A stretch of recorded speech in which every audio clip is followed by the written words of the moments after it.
नमस्कार दोस्तों, मैं हूं आपका दोस्त मनदीप। आज आप पहुंचा हूं पर्यावरण संरक्षक पक्षी प्रेमी श्री दिनेश चंद्र कुकरेती जी के यहाँ। दिनेश चंद्र कुकरेती जी जो विगत 26 सालों से इस कार्य को कर रहे हैं। पहाड़ों की एक पक्षी गौरैया जिसके संरक्षण में लगे हुए हैं दिनेश चंद्र कुकरेती जी। क्या दिनेश चंद्र कुकरेती जी के प्रयास हैं वो सब से आपको रूबरू कराएंगे।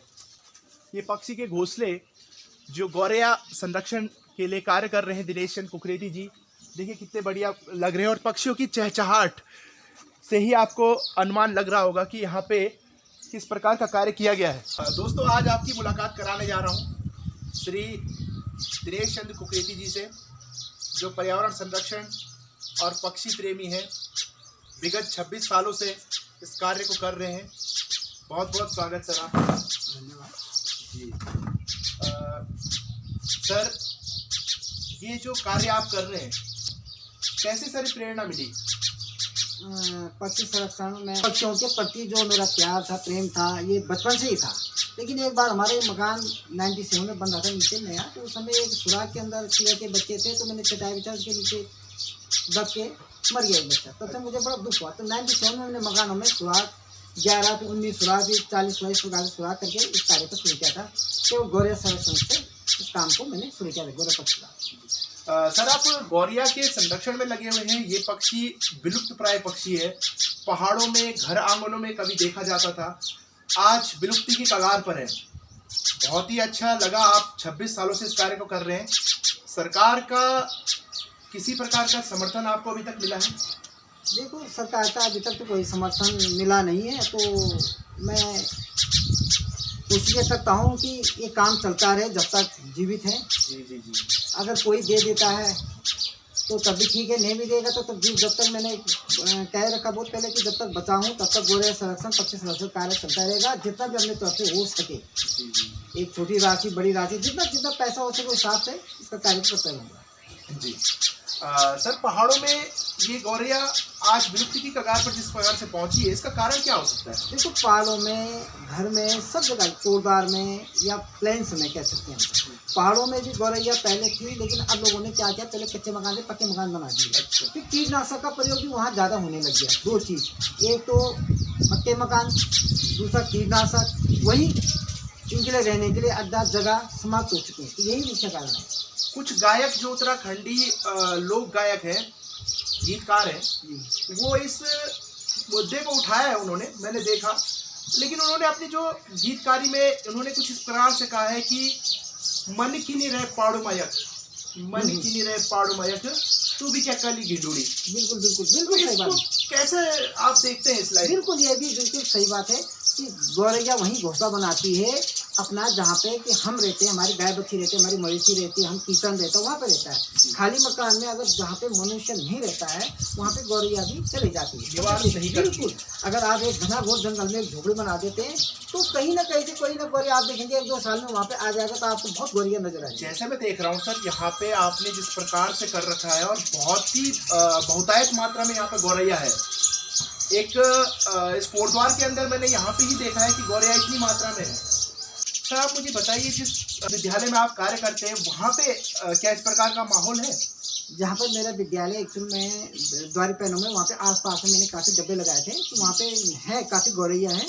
मैंने कम से कम 30-40 डब्बे आसपास वहाँ पे लगाए हैं। तो काफ़ी स्कूल के आसपास भी लगाए हैं। तो काफ़ी बच्चे गौरैया पिछले साल, मतलब ये कि 8-10 साल में बहुत ज़्यादा हो चुकी है। तो स्वयं वहाँ के लोग बोलते, बल्कि एक लाला जी थे, तो बोलते थे तुम्हारे गौरैया ने मेरे ना नुकसान कर दिया गुरु जी की, रोज बिस्कुट खा के खाए वहाँ लगाते। काफ़ी संख्या में हो गए थे, मतलब उसी तरह 300 हो गए थे। तो है, मतलब अब हो गए वहाँ पर। सर, जो उस क्षेत्र के बच्चे हैं, सकारात्मक दृष्टिकोण से आप मैं अगर देखूं तो काफ़ी मोटिवेटेड होते होंगे इस प्रकार के कार्य को देख करके। तो वो लोग, सभी लोग लगभग सोचते होंगे कि हम भी कुछ ऐसा कार्य करें। बच्चों को एक अच्छी प्रेरणा वहाँ से मिलती है। तो क्या कहेंगे सर?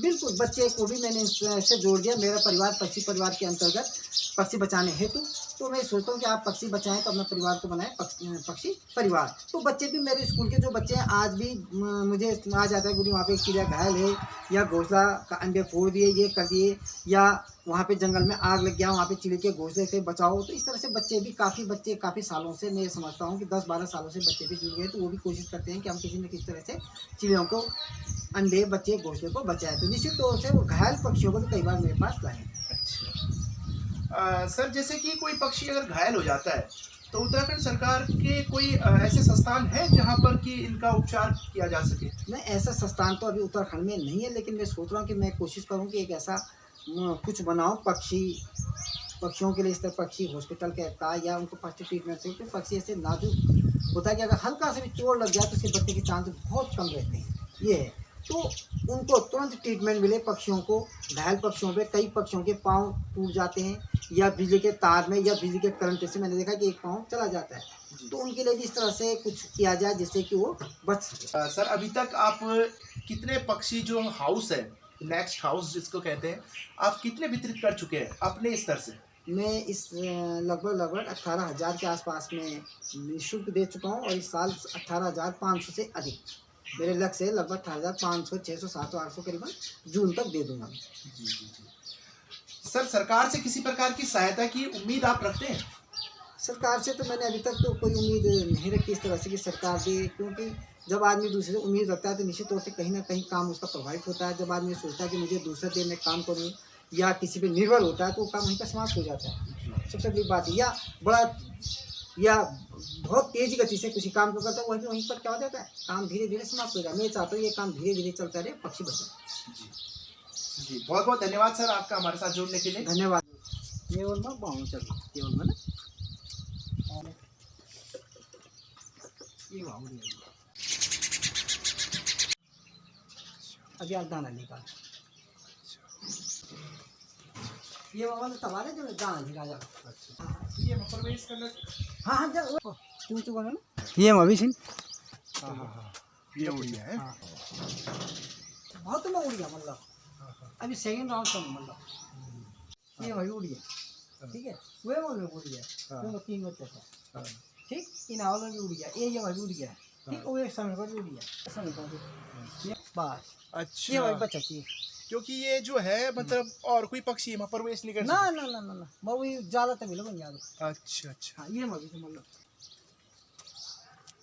3-4 दिन पहले क्या था, एक ब्याज दे। अच्छा, अब दोबारा ले मतलब तो जब वो बच्चा भाग जाए।